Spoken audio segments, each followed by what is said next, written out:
আসসালামু আলাইকুম রহমতুল্লাহি বারাকাতু। আশা করি সবাই ভালো আছেন। আলহামদুলিল্লাহ, আল্লাহ রহমতে আমিও ভালো আছি।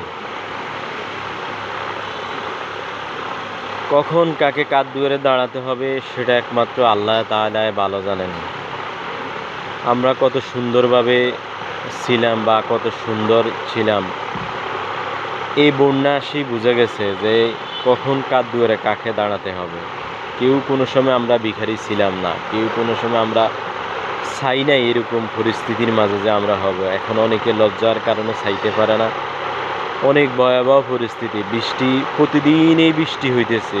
আজকেও দেখলাম, কালকে বিকালে প্রচুর রৌদ্র ছিল, রাত্রে আকাশে দেখলাম প্রচুর তারা। আবার রাত্রের 12টা-1টার দিকের পরে আবার বৃষ্টি, সকালবেলাও প্রচুর বৃষ্টি। সেই জন্যেই একটা কথা মনে রাখবেন, সবসময় 5 ওয়াক্ত নামাজ কালাম পড়ে আল্লাহর কাছে চাইবেন। দেওয়ার মালিক একমাত্র আল্লাহ সুবহানাহু তাআলা।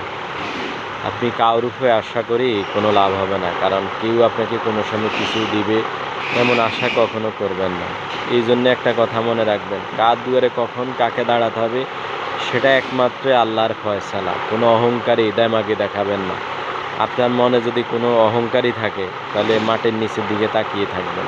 কারোর সাথে কোনো সময় অহংকারী আচার ব্যবহার খারাপ করবেন না, কারণ আপনি আজকে আরেকজনের সাথে শরীরের দেমাগে, অহংকারী দেমাগে খারাপ ব্যবহার করছেন, কিন্তু আরেকদিন দেখবেন এই অহংকারী তো আরেকজন আপনার সাথে করছে। তাহলে আপনি এটার থেকে শিক্ষা নেওয়া উচিত যে আমরা যে অবস্থা থাকি সবসময় শুকরিয়া আদায় করি আল্লাহর দরবারে।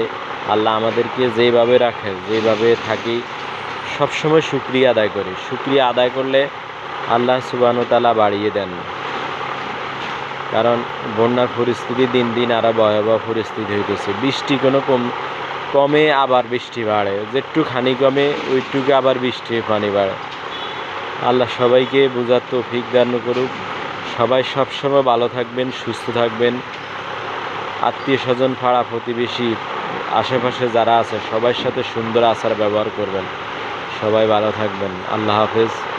আসসালামু আলাইকুম রহমতুল্লাহি বারাকাতুহু।